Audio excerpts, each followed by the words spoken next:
Bom, agora sim. Então nós vamos abordar. Vocês estão vendo a minha tela? Alguém dá um retorno por áudio para mim, por favor. Vocês estão vendo escrito boot BIOS bootloader? Tá, beleza. Então tá. Então, o que eu vou discutir aqui com vocês é mostrar alguns desses pontos. Então, são tópicos separados. E alguns dos tópicos respondem questões que foram feitas ao longo da disciplina, tá ok? Então, tanto do processo de boot, quanto da BIOS e quanto da carga do sistema operacional, né? O bootloader, tá? Isso aqui foi feito pensando em uma implementação, então, do sistema operacional que eu fiz para fins didáticos, né? Inicialmente, na verdade, para um TCC da minha primeira graduação. Isso foi no final do ano 2002, né?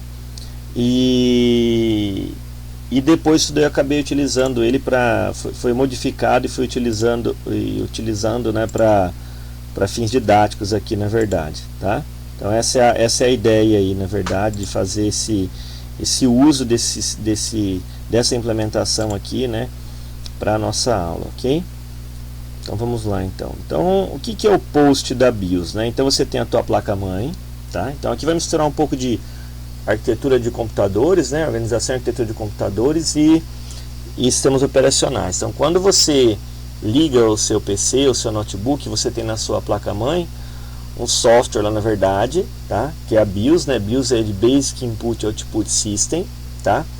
E lá você tem um software chamado POST, tá ok? Então é o software que está na tua placa-mãe, não tem nada a ver com o teu sistema operacional isso aqui, tá? É um software que você depende, na verdade, para fazer as outras coisas, mas nós estamos falando do software que está dando boot na tua placa-mãe, tá? Então o primeiro software que executa da BIOS, então você vai ver, provavelmente você vai ver a sua tela ligando, algum tipo de mensagem lá no vídeo, tá? E esse cara que você está vendo é o POST, né? Então a BIOS, o primeiro software que ele carrega é o POST, né? O POST é para ele verificar algumas coisas, vai depender da versão da BIOS, né, do fabricante, e o POST ali instalado naquela BIOS ali, tá?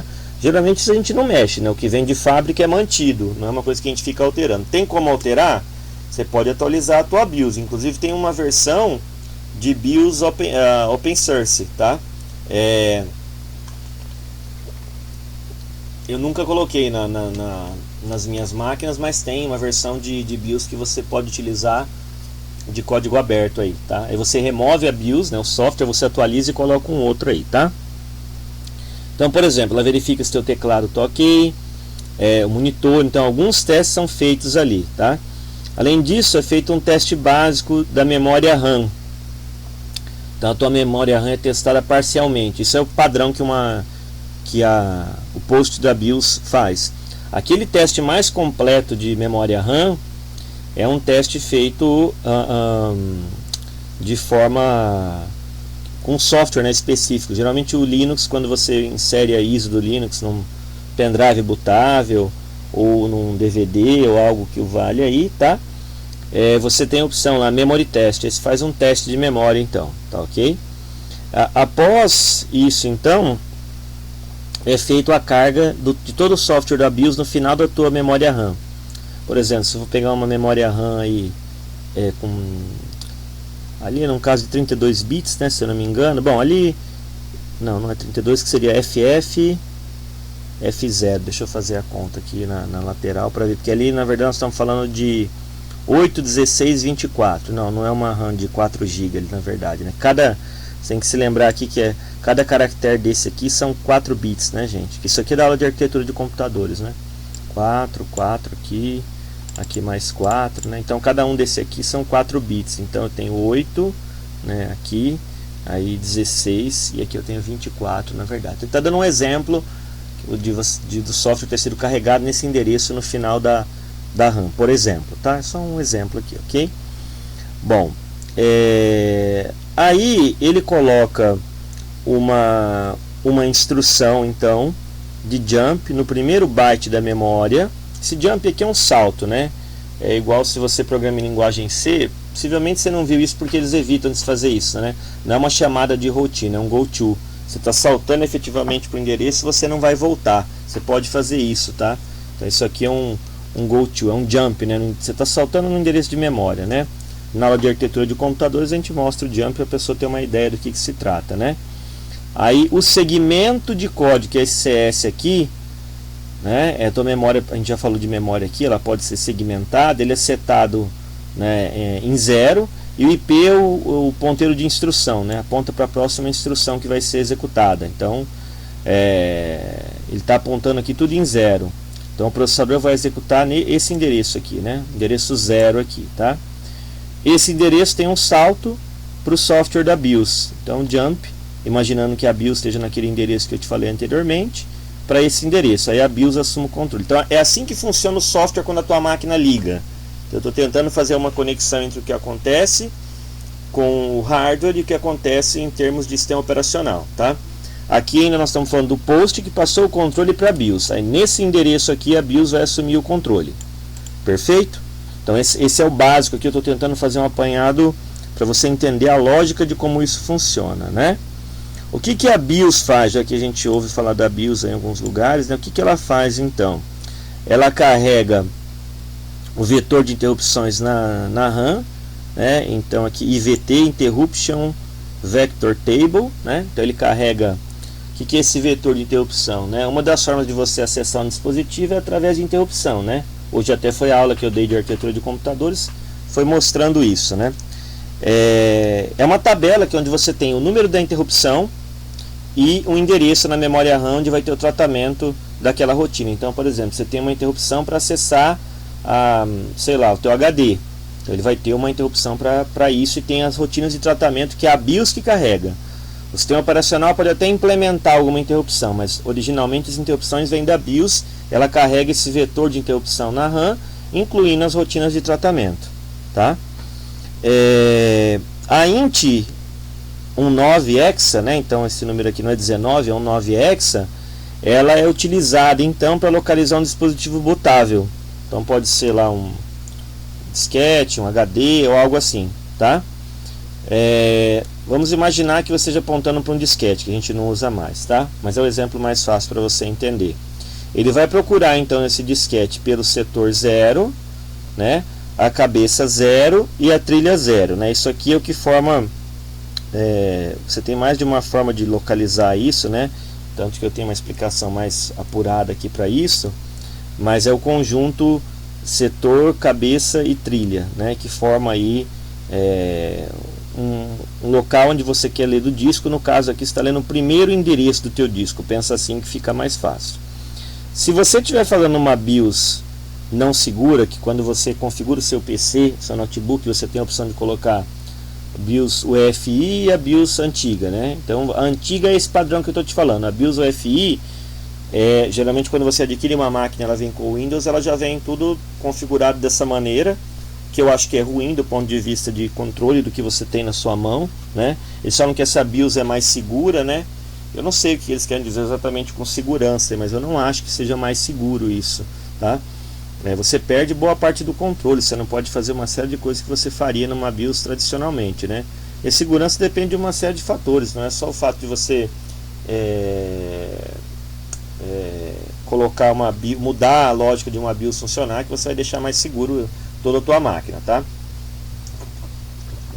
É o tipo de argumento que você vai usar como quem não conhece. Igual se eu vou adquirir lá um carro, o cara vai falar uma coisa de forma genérica, falar isso aqui é mais seguro, né? Como é que você mede o que é mais ou menos seguro, né? Como é que você qualifica isso, né? Se a gente não entende, a gente vai engolir qualquer coisa, né? Aí você acredita, é mais seguro, né? Então ele vai ler um setor de 512 bytes, é muito pequeno isso aqui, né? Então esses 512 bytes, né, são carregados a partir do endereço 7C00, que é o bootloader, né? Aí eu lhe pergunto, você utilizou algum bootloader aqui na disciplina? Você vai responder, sim, professor, eu utilizei o Lilo. Quando a gente fez a instalação do Linux, tem um momento lá que a gente vai instalar o Lilo, que é o que mostra aquele menuzinho quando você vai carregar o teu sistema operacional. Então você sabe que daquilo ali, quando a BIOS passa o controle para o bootloader, ela só está carregando 512 bytes. E aí ela aponta aqui para esse endereço aqui, 7C00, né? Que é o teu bootloader. Vocês conhecem outro? Tem o Grub, que também é conhecido, do Linux. O Windows tem o seu próprio bootloader, mas você não consegue ver ele como uma peça separada do sistema, né? Você vê ele como algo integrado ao sistema, tá? Então, isso aqui é a tua explicação de como está sendo feito carga de post BIOS até chegar no bootloader, né? Então, esse cara está armazenado na MBR, que é Master Boot Record, tá? Você lembra quando você instalou lá o Linux, você colocava ele está na MBR e tal, né? É sempre o primeiro setor de um disco. Tem o tamanho máximo de 512 bytes, é carregado na BIOS pela int 19, né, hex aqui no endereço 7C00. Então ele carrega na RAM e passa o controle para isso. Aí daí da RAM para frente, então é o teu código que vai fazer assumir esse papel. Então quando eu fui escrever o meu TCC, por exemplo, eu tive que considerar esse tipo de informação, tá? Muita coisa eu fiz no piloto automático na época sem saber exatamente o que eu estava fazendo. Eu sabia que eu tinha que fazer aquilo, mas não o porquê, tá? Então, esse aqui é uma explicação, né, a respeito disso. Eu tive que fazer o bootloader para depois passar o controle para o binário do meu sistema operacional. Então eu tinha duas coisas, né, para o meu sistema operacional, né? Eu tinha o bootloader que eu gravava na MBR e que fui eu que escrevi ele, e depois eu escrevi o código do meu SO, que era um sistema operacional do tipo monitor, né? Na verdade o meu ele também tinha a parte de sistema de arquivos, que era vamos dizer assim, o foco assim do trabalho, tá?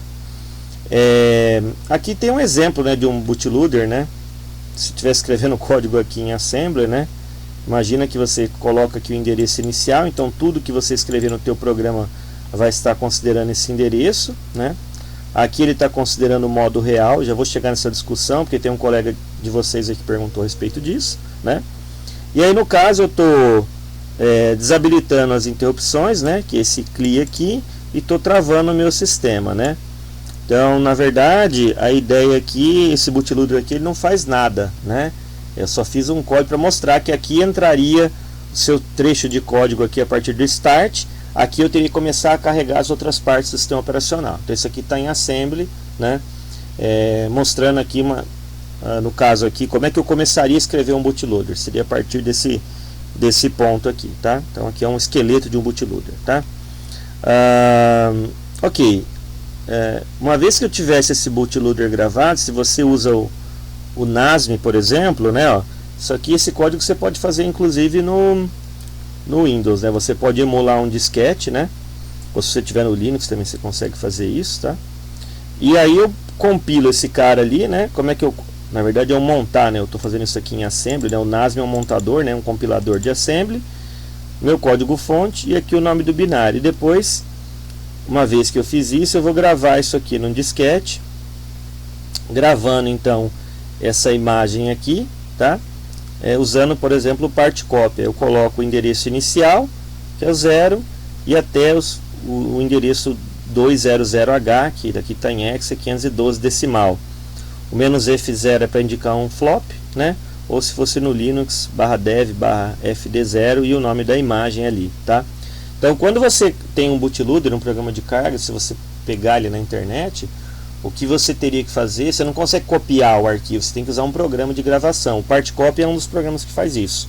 Então, usando o Partcopy, eu consigo gravar, né, isso aqui no disquete. Quando eu preparei isso aqui, a intenção do pessoal fazer num laboratório. Mas você tem que fazer ao vivo, com atenção. Dá para fazer online? Dá. Mas eu tenho que saber mais ou menos com que público eu estou lidando, né? Uma vez que a gente começa a fazer alguns detalhes, que eu não sei se a audiência do outro lado tem todo o background para fazer isso daí, né? Claro, a gente consegue fazer as coisas, mas vai demandar mais tempo. Então, por se tratar de uma coisa extra, eu estou explicando como é que seria feito. Você depois, você poderia repetir de acordo com o seu interesse, né? Aqui eu utilizei um emulador para o Windows, você já ouviu falar, que é chamado Box, tá? Ops, faltou um H aqui, é Box, tá? E aí o que eu fiz aqui foi... Esse depois você pode inclusive procurar ele na internet, né? Eu acho que quando eu fiz aqui eu estava no XP, se eu não me engano. Então eu baixei essa ferramenta aqui e eu fiz a carga criei, né, um disquete, uma imagem de disquete aqui virtual, e gravei nessa imagem de disquete virtual o emulador. E aí eu consigo fazer o boot desse disquete dentro do meu emulador, que é o Box aqui, tá? E aí eu conseguiria carregar um sistema aqui. Ele tem algumas limitações, para isso que eu estou fazendo ele serve. Usar o box para isso aqui ele serve, tá? Depois conseguiriam repetir fazendo esse passo a passo. Ah, mas e o código do bootloader? Não, ali é só um exemplo hipotético. Eu teria que pegar um exemplo de um outro. Eu posso até passar o endereço para vocês. Aqui eu estou passando como seria essa carga, né? Mas por que eu estou fazendo isso? Porque em algum momento, eu queria explicar como é que funciona o bootloader para poder chegar nos modos do processador. Que uma vez que você então tem o processo post, BIOS, da BIOS apontando para o bootloader ou ele tem que ajustar como ele vai trabalhar, ou ele tem que passar o controle para alguém que faça isso. Então, como haviam perguntado a respeito de modos do processador, eu tive que explicar um pouco da sequência, mesmo sem fazer o lab daquilo ali, para a pessoa entender qual era a lógica, tá? Deixa eu olhar aqui se tem alguma pergunta escrita. Não, nenhuma pergunta escrita. Alguém quer fazer alguma pergunta escrita ou ainda quiser abrir o microfone e perguntar, fica à vontade, pessoal. Eu estou parando no intervalo aqui desse primeiro tópico, tá? Isso aqui que eu estou fazendo... Oi, pode falar.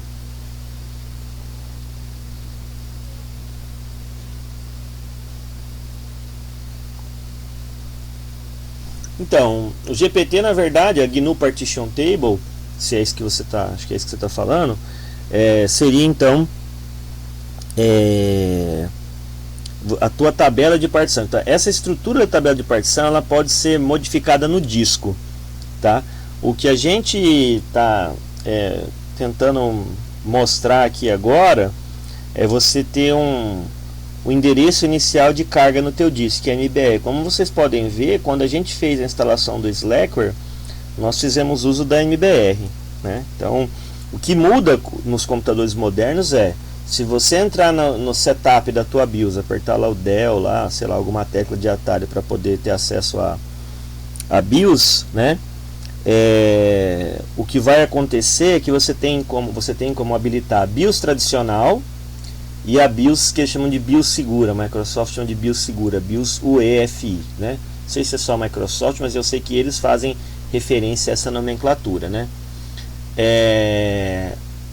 Então, se você deixar a BIOS tradicional, a explicação que eu estou fazendo é exatamente a mesma, que se adapta exatamente para o cenário atual, tá? Agora, se você colocar a BIOS segura, aí já muda, porque tem uma parte de software a mais, né? E aí você perde o controle de uma série de coisas. Então, se você tem a sua máquina lá com BIOS segura e você tenta instalar lá você está com o Windows e tenta colocar o Linux, ele não deixa, né? Então, geralmente o que eu faço? Eu peguei a máquina, né? Ela veio com o Windows, eu desabilito lá a BIOS segura, né? Deixo a BIOS tradicional, aí eu instalo o sistema operacional que eu quiser, 1 ou 2 sistemas ou mais, e aí eu instalo o meu bootloader do jeito que eu quero. Eu não fico deixando aquela BIOS segura ficar controlando o que eu estou fazendo, né? Até porque aquilo ali só vai criar uma camada, ao meu ver, de controle maior na tua vida e não de segurança, porque ali você não tem, ao meu ver, nada de que possa dizer assim, vai mudar, sua máquina não vai... Não, ele está te cerceando o direito a você instalar o sistema operacional que você quiser. Ele fica controlando, e se ele não dá alguma questão de incompatibilidade, ele não deixa você instalar, tá? Então é isso. Não sei se acho que eu respondi, né, a pergunta, né? Qualquer coisa vocês me dão um toque aí, tá? Então chegando, ok. Sim, Rivaildo, quando você chega no menu de seleção, no caso de um dual boot, é o bootloader que está ativo nesse momento. Exatamente. É esse que eu expliquei agora, para chegar até ele. E é isso que aconteceu com o Linux quando a gente estava instalando e chegou naquela hora do Lilo. Aqui nós estávamos instalando o bootloader da MBR, que é isso que eu expliquei agora e agora. Aí agora. 3 vezes. Aí agora, e agora, e agora. Tá. Tá bom? Beleza, então. Voltando aqui então para os modos do processador, que aí eu que tinham efetivamente perguntado aí.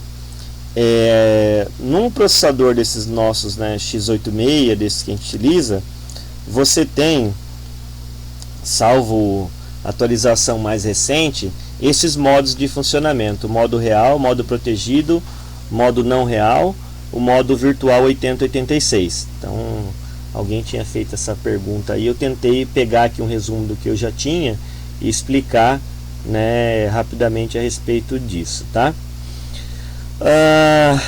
Então tá, então o primeiro modo aqui, que é o modo real, você está trabalhando com segmento e offset. Aí depende, obviamente, do nosso entendimento do que é um segmento, né? Então o segmento é aquela parte de memória que a gente discutiu, né, na aula de memória, quando a gente falou, tem o CS, o DS, o ES, FS, por aí vai, né?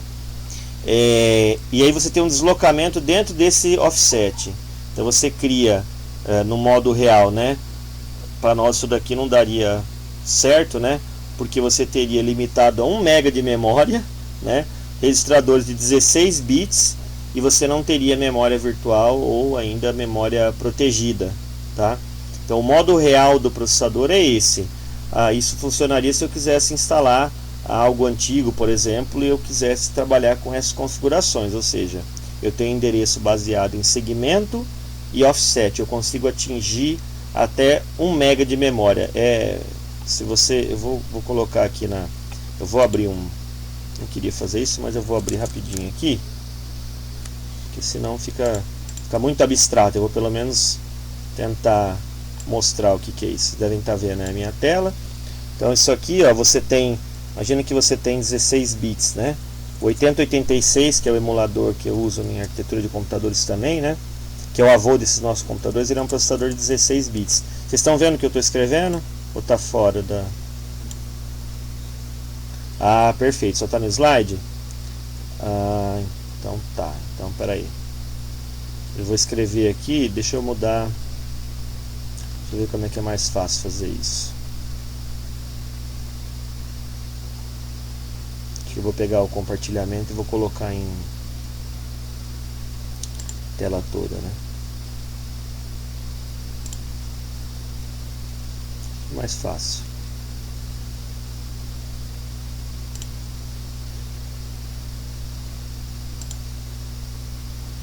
Ou na verdade eu coloco pela janela e volto também, que não vai mudar muita coisa. Deixa eu ver aqui.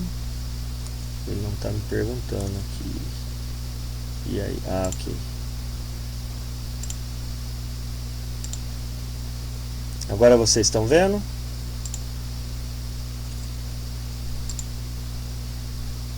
Sim?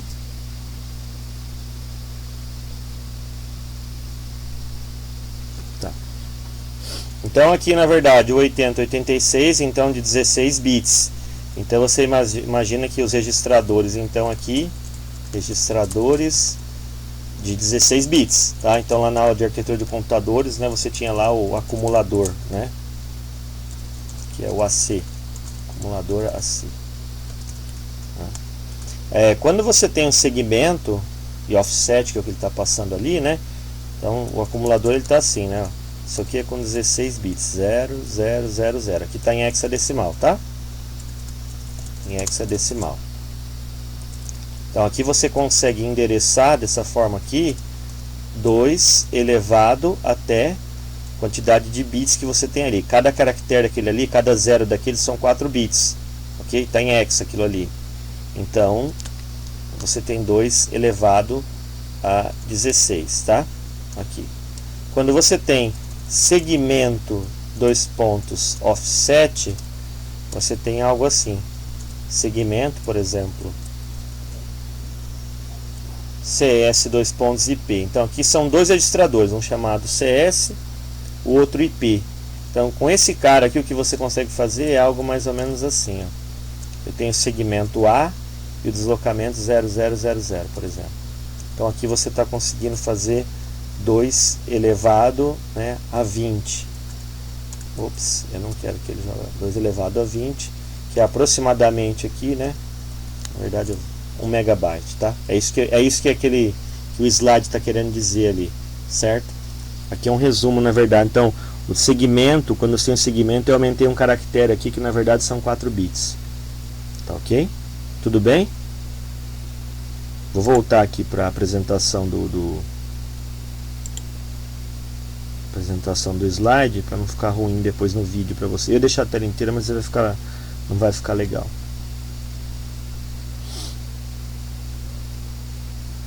Vamos aí. Esse tipo de coisa que eu estou explicando aqui agora requer uma certa atenção, né? Falando de endereço, né? Deslocamento, tá? Então é natural que você às vezes tenha alguma confusão, depois você pode assistir novamente, né? Uma vez que está gravado aqui, você vai poder assistir isso, tá? Voltaram a ver a minha janela escrito modo real ou ainda não? Tá, legal. Então tá. Então isso aqui é o segmento offset do modo real. Então limitado a 1 MB de memória, você não tem memória virtual e nem memória protegida. Então esse é um dos modos de processador que desculpa, haviam perguntado aí.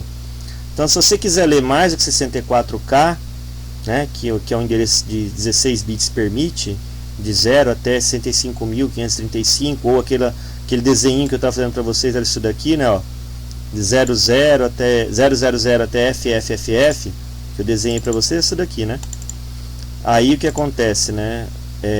Você tem que dividir a memória em segmentos, né? Dividir a tua memória, e aí você faria uso de registradores de segmento do x86. Por exemplo, se for 16 bits, são esses caras aqui. Esse é o que eu costumo comentar.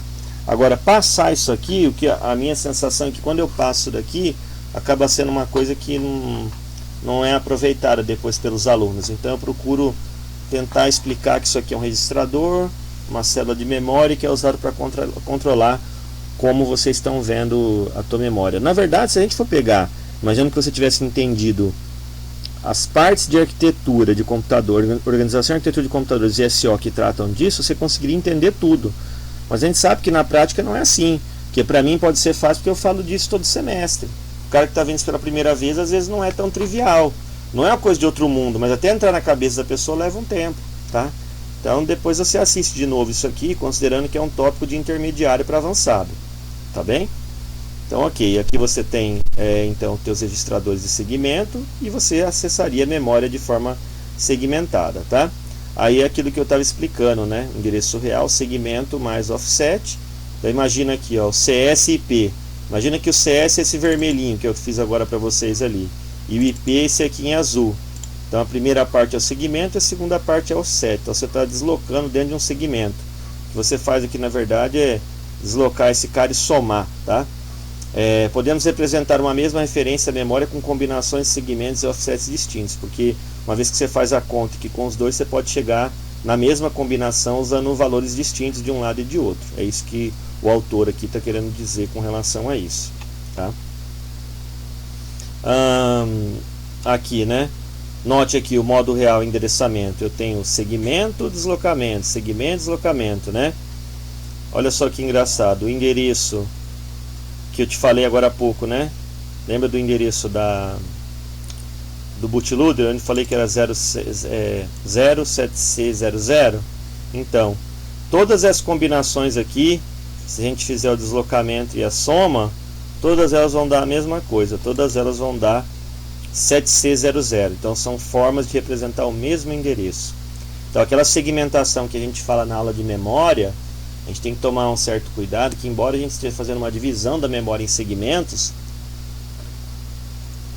no final das contas, dependendo como você está, se você não tiver controle do que você está fazendo, você vai sobrescrever, você vai entrar num outro segmento de memória. Então tem que tomar cuidado quando você está fazendo uso disso. Para vocês que são analistas e futuros analistas e desenvolvedores, né? Às vezes até já trabalham na área, né? Então aqui aprendendo mais a respeito, você não vai ter contato direto com isso aqui. Você está entendendo o que acontece com o teu computador. Imagine, quanto mais você conhecer do seu computador, melhor você vai saber o que está acontecendo na tua profissão. Se você tem um conhecimento superficial das coisas, você vai responder do que é trivial. Você vai ficar sempre num nível raso. Quanto mais você souber da parte técnica, melhor para você. Fora a questão da tua satisfação pessoal. Eu gostaria de entender cada vez mais do meu carro, por exemplo. E eu não entendo, né? Da parte mecânica dele, né? Por que eu gostaria de entender?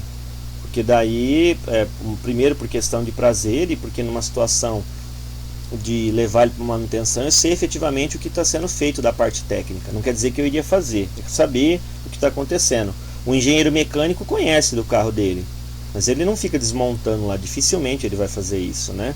A formação dele é para algo além disso, tá ok? Não sei se ficou clara a ideia que eu queria passar aqui, ok? Então, o que eu estava falando, né, a respeito de você ter possibilidades distintas de referenciar um único endereço na RAM, você pode ter segmentos que se sobrepõem, né? Então, a gente tem essa imagem aqui da figura A, né, 5 segmentos bem bonitinho, né? É isso que a gente pensa, que a tua memória está segmentada assim bonitinha, quando no final das contas você tem uma sobreposição aqui, né? Se você fizer isso, se você souber que você está sobrepondo e tiver controle disso, tudo bem. O ruim é se você sobrepor e estragar o endereço de um outro cara, né? Aí não é legal, tá? Então isso aqui é o tal da segmentação, e eu estou explicando isso para dizer que o modo real trabalha dessa forma aqui, tá ok? O modo protegido, que também me perguntaram, né, que na verdade perguntaram do modo real, acho que modo protegido, ele faz uso dessas descriptor tables aqui, na verdade. E aí você pode ter o seu processador trabalhando então em 32 bits. Naquele caso ali com mega não adianta nada, né? Com 32 bits você pode chegar até mais de 4 GB de RAM, né? É 2 elevado a 32, né? Então você faz a conta de 2 a 32, você vai chegar no valor correto aí, né? A maioria dos sistemas operacionais faz uso do modo protegido. E é claro, se o teu processador é de 64 bits, né? Aí você vai ter, obviamente, você pode endereçar até 2 elevado a 64 de memória RAM. Aí é muita coisa, né? A gente não tem essa quantidade de memória RAM atualmente. Então isso é o modo protegido que algum colega aí havia perguntado, né? O modo real é o mais fácil de se explicar. O modo protegido, o resumo ali da diferença de um para o outro é essa, tá? O modo não real é a mesma coisa do modo real, vamos dizer assim, tá? Só que você agora está trabalhando com 4 GB de RAM, então, né? Mais do que 4 GB, na verdade, né? Então você muda o processador para o modo protegido, né? Carregamos o descritor e depois volta ele para o modo real. Então é incomum que os sistemas operacionais trabalhem com esse modo do teu processador. Eles trabalham com o modo protegido, mas é possível que você faça isso, né? Isso eu estou imaginando quem vai escrever um sistema operacional. Possivelmente alguém que vai ter esse tipo de preocupação. Tá ok? Tudo bem, pessoal? E por fim, pode falar.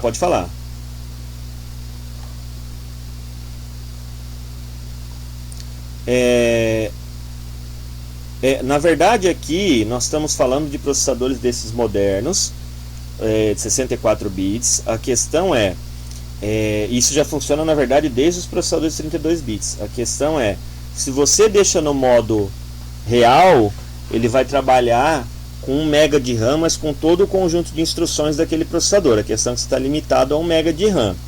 No modo não real, você está conseguindo usar, né, teus 4 GB de RAM aqui, né, com mais de 4 GB de RAM na verdade, né, e com todas as instruções. Então o teu processador continua sendo de 64 bits, ou de 32, se fosse um processador de 32. Esses exemplos que eu tenho aqui, mesmo os mais modernos, os códigos mais sofisticados são para 32 bits, não para 64 bits, né?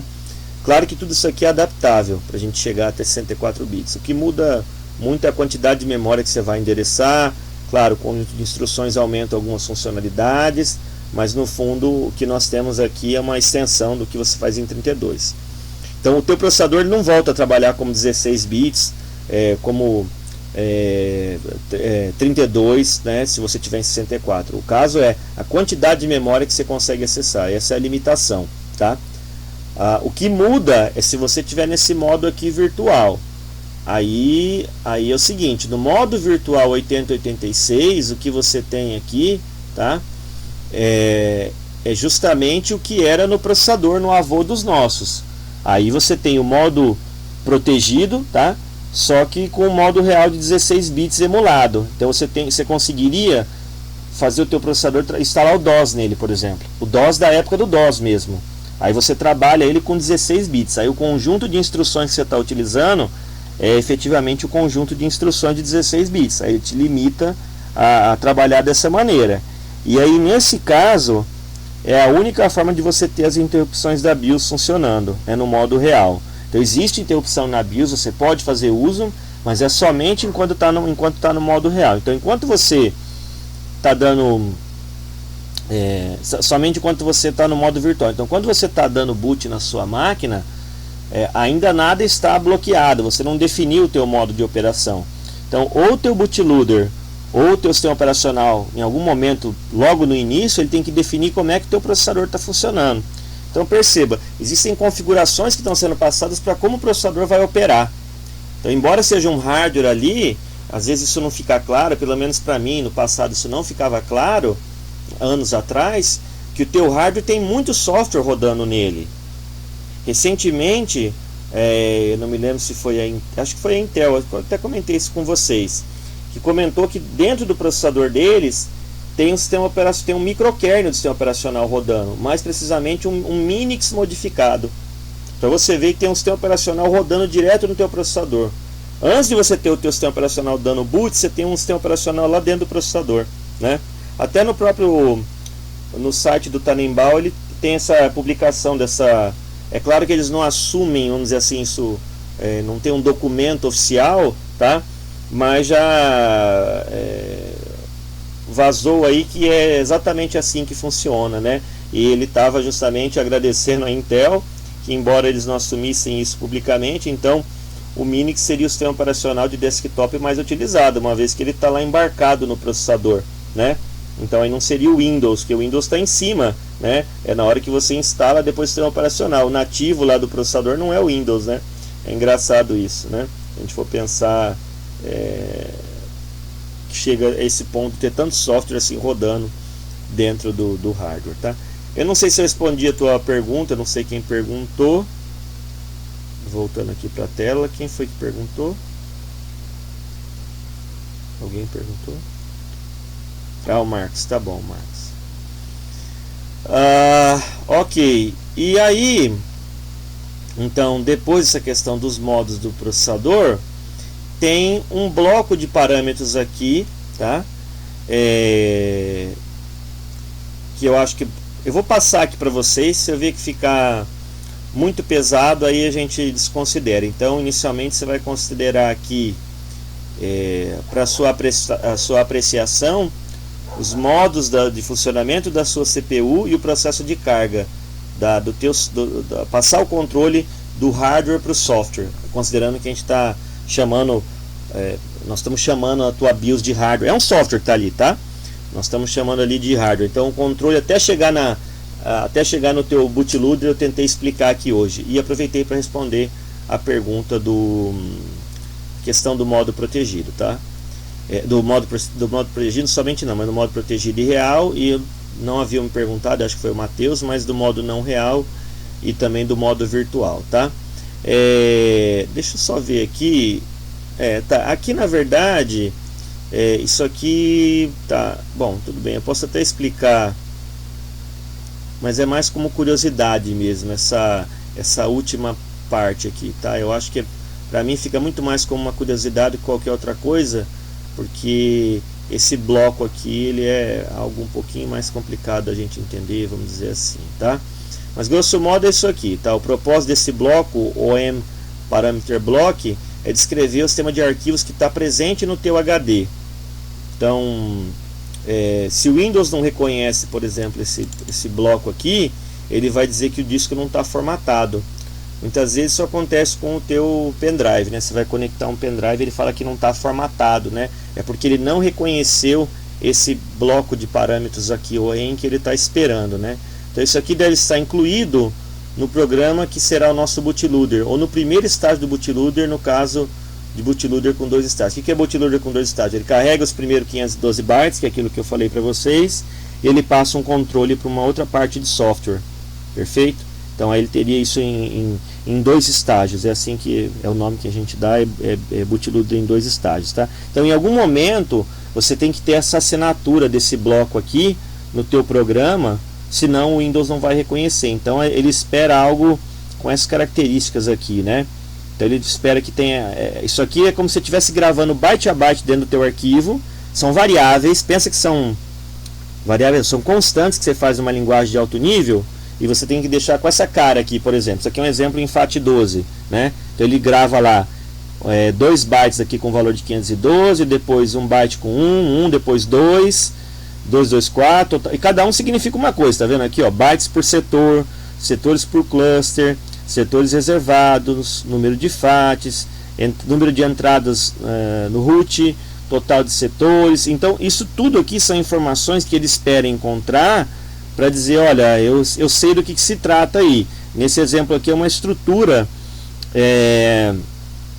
característica de um disquete, que a gente não usa mais, mas como era o exemplo mais fácil de eu mostrar, eu falei, bom, vou dar um print nisso aqui. No momento que eu fiz essa aula aqui, eu pensei nisso, eu vou deixar com essa cara aqui. Então se ele não der de cara com uma estrutura dessa aqui que ele reconheça, ele vai dizer que ele não reconhece aquele dispositivo, tá? Isso é análogo ao que acontece quando você bota um pendrive aqui, né? Como é que você faria isso aqui lá em um programa em C? Quando você põe os defines lá, você define valor lá, né? Você pode dar um define e colocando valores. Aqui o código está em assembly. Então isso aqui é DW, é defined word, DB é defined byte, né? Mas para nós aqui que somos programadores, a gente consegue entender com um pouquinho de boa vontade, né? E aí é claro, aí eu tenho um outro material explicando isso, mas a grosso modo, se for um disquete, um FAT12, ele espera uma estrutura com essa cara aqui, setor de boot, setor extra aqui reservado, a FAT1, ele tem um backup da FAT aqui que é a FAT2, o diretório root dele, tá? E aqui seria a parte já com a estrutura dos arquivos, com os seus conteúdos de arquivos. Você tem lá um TXT, um doc, tudo que está salvo ali estaria nessa segunda parte, que são os dados efetivamente, tá? Então aqui o que você está descrevendo nessa primeira tabela tem que bater com isso que você tem aqui. É claro que aqui eu não pus tudo, coloquei só a figura para você ter uma visão mais ampla a respeito disso, tá ok?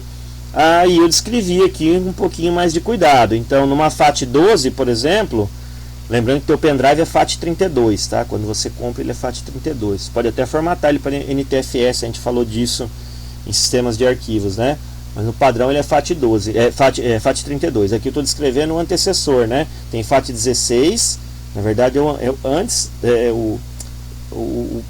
a primeira FAT é FAT12, 16 e 32, né?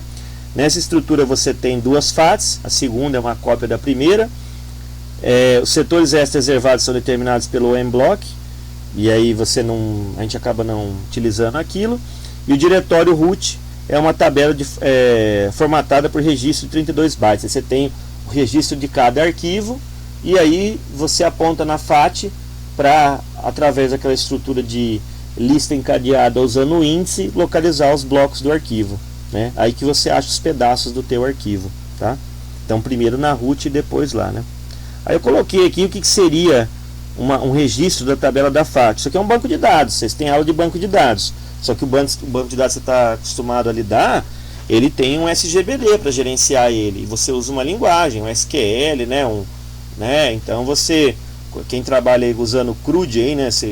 O cara fala, eu faço CRUD, né? Eu crio, apago, né? Atualizo uns registros lá, né? Excluo um registro, por exemplo, né? E por aí vai. Isso aqui é um banco de dados, só que você está controlando na unha. Então cada registro aqui da tabela ela tem essa estrutura, né? Então, por exemplo, os bytes aqui, né? De 0 a 7, né? Você tem aqui o nome do teu arquivo. São 8 bytes, né? O nome do arquivo, né? Aí o byte, aqui eu cortei, né? Não ficou legal aqui. Os bytes, eu vou marcar para você entender aqui, ó. De 8 a 10 é a extensão do arquivo.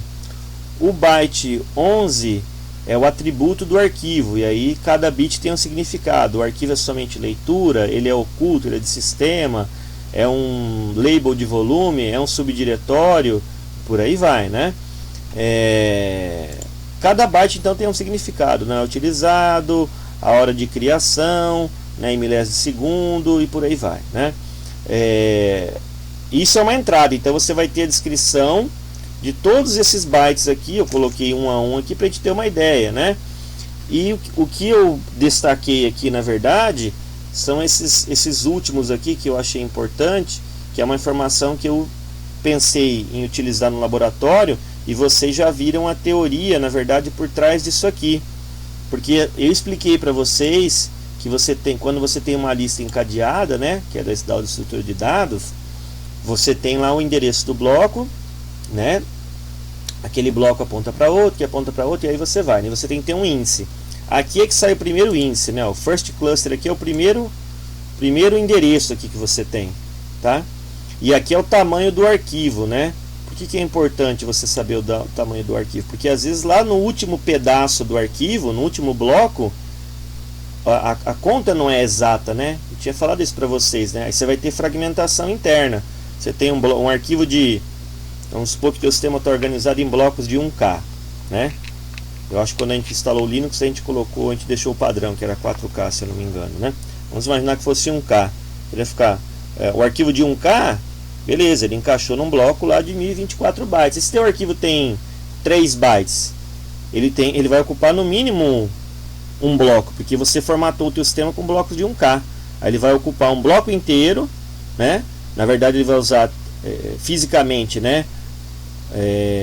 1024 bytes, mas na verdade só está ocupando com o conteúdo do arquivo 3 bytes. Por isso que é importante saber o tamanho do arquivo aqui, né? Que eu deixei marcado em vermelho aqui para vocês, tá?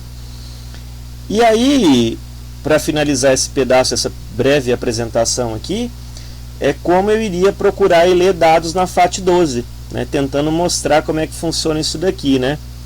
Então a sequência é essa daqui. Eu carrego a tabela no diretório do diretório root. Aí lá eu vou ter o nome do arquivo, pego a primeira, pego lá o primeiro valor, né? Esse estágio 2 aqui do bootloader, se eu tivesse o bootloader em dois estágios, né? Mas inicialmente é carregar a tabela no diretório root e depois carregar a FAT. Aí você consegue, do diretório root tem a primeira entrada e na FAT você vai achando de uma entrada para outra. O diretório root só tem a primeira entrada, você tem que ir para a FAT para pegar as demais. Tá? É assim que funciona aqui, né? Calcule o tamanho do diretório root dividindo o tamanho do número de entradas do root pelo número de bytes por setor. Calcule o endereço do root, número de FATs somado com os setores reservados. Bom, já é uma informação mais técnica para fazer a leitura, tá? Bom, deixa eu ver se tem mais alguma pergunta dessa primeira parte. Eu acho que eu encerrei aqui com... Ah, tá, isso aqui é no caso se eu tivesse segundo estágio. Desculpa, faltou um slide aqui, tá? O último aqui. Se eu tivesse um segundo estágio de bootloader, por exemplo, os 11 primeiros bytes das entradas e 32 bytes do diretório do root são o nome do arquivo. Basta verificar se o nome encontrado é o desejado. Caso contrário, incrementa 32 e vai buscando o próximo registro. Repita até encontrar ou dizer que o arquivo não existe. Aí você achou o arquivo, é o que eu estava explicando. É que eu falei já parte disso aqui que está escrito, eu estava falando para vocês, né? Quando encontramos o arquivo, precisamos dos dois últimos campos do registro. O primeiro cluster e o file size. Agora em first cluster temos o endereço do primeiro cluster do arquivo, né? Isso aqui é o que eu já estava explicando, por isso que eu acabei não descendo aqui, né? Agora essa parte aqui que eu falei carregando a tabela diretório root é para você saber, né, o tamanho dele, vendo o total de entradas que tem, né? Pelo número de bytes por setor, e o endereço do root é o número de FATs somado com setores reservados, na verdade. Pra você saber onde ele está, né? É só você olhar essa... Pra gente não importa muito isso aqui, mas se fosse implementar, é essa figura aqui, tá? Já que eu cheguei até o final do slide, é essa figura aqui. Então, para chegar até aqui no root, para chegar até aqui, eu tenho que saber o tamanho das FATs, né? Para eu poder somar e chegar até aqui, né? Então não adianta, se eu não souber o que está antes, como é que eu vou saber o endereço disso daqui? Tá bem? Deixa eu ver se tem então alguma pergunta. A última foi do Rivaildo. Alguém quer fazer alguma pergunta a respeito dessa primeira parte aqui? Ou dentro do possível, eu tentei não correr e explicar coisas mais técnicas. Então, o professor está falando de teoria, note, teve teoria, teve parte prática de uso. Se quisesse ir para a implementação, são esses detalhes que eu estou mostrando aqui. Aqui é o básico do básico dos detalhes, tá? É isso que eu estava tentando mostrar nessa primeira parte. Eu vou explicar agora uma segunda parte, que é a outra metade da nossa aula de hoje. Mas antes de ir para isso, eu quero saber se alguém tem alguma dúvida. Caso contrário, dê um ok para mim aí no chat, aí, por favor.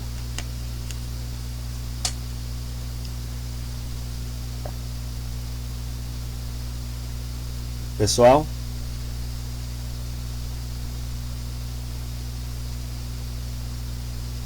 Estão me ouvindo?